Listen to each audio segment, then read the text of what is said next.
I wonder how Graham Smith, the campaign manager at Republic, is feeling about these things. Graham, thanks very much for coming on the show. It's not been a good few weeks for Republicans in Britain, like you and me. Well, I mean, I wouldn't say that. I mean, the last 5 months, the Republican movement has grown enormously thanks to the royal wedding. I mean, the last 4 or 5 days has not been particularly relevant, I don't think. I mean, it was a historic visit. So you think the royal wedding damaged the monarchy? It didn't do them any good. I mean, we saw an opinion poll from The Guardian a week before the wedding saying 26% thought we were better off without them, which is an increase on the usual average of about 20%.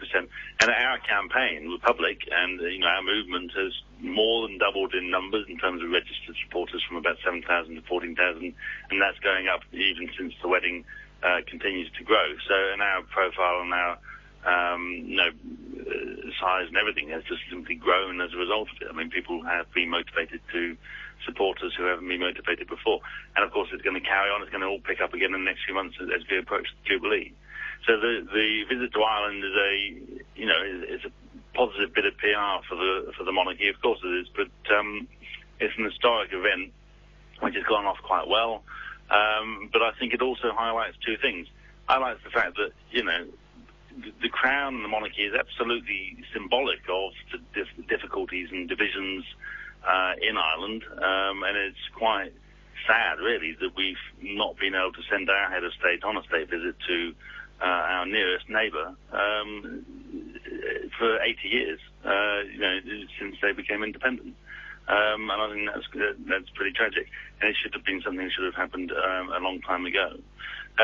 But also, we saw on the TV and in the newspapers Mary McAleese standing alongside the Queen, a woman who was as popular as the Queen, who is articulate and intelligent and educated, has a history behind her. People know who she is, and she was elected by her fellow citizens, and that is a stark contrast with the Queen who was standing alongside her, and I think that is quite a powerful message. Well, me too. I'm a supporter of yours. I oppose monarchy and yearn for a republic and an elected president. Although, as one of my texters has just pointed out, depending on when the presidential election had been held, we might now be, albeit in the closing stages, of the presidency of Mr. Tony Blair and the First Lady Cherie.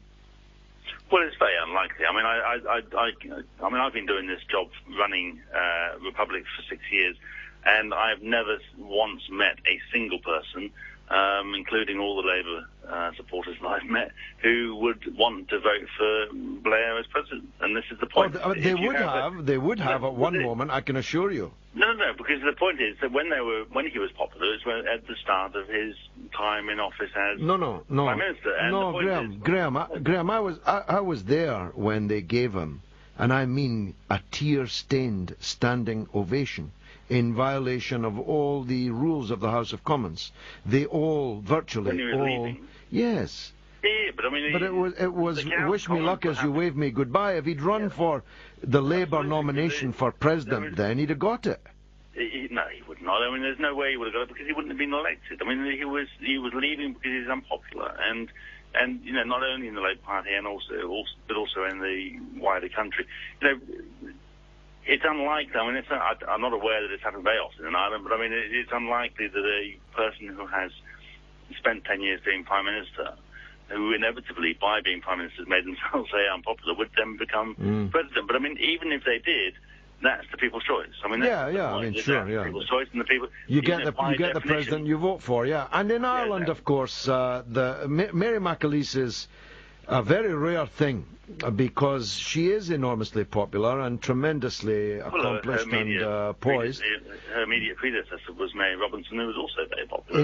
Indeed, but both emerged from the now totally discredited Fianna Fáil, which will probably never be in government in Ireland again.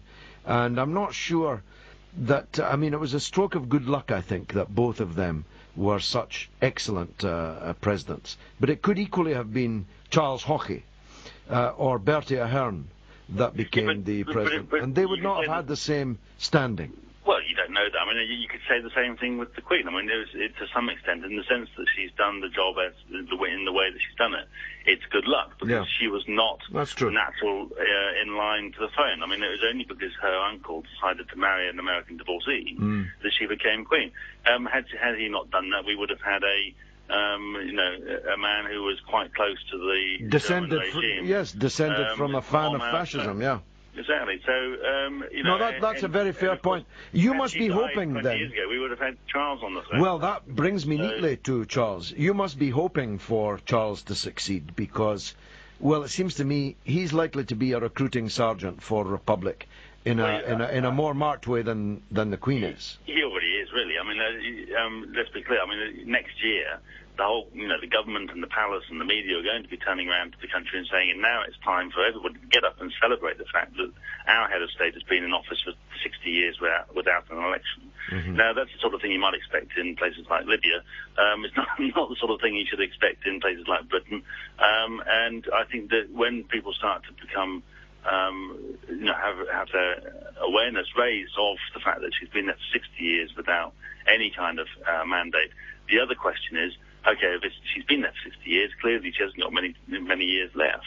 What happens next? Who takes over? How do we do that?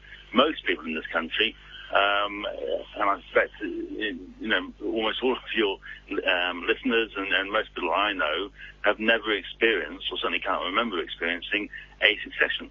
And, just even before it happens, we're going to start to have all this speculation and anxiety about the succession, who takes over and how that happens. Okay, Graham, look, raise a lot of doubts. I've got to go now, Graham. How do people get in touch to join Republic?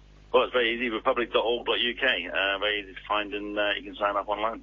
Thanks, mate.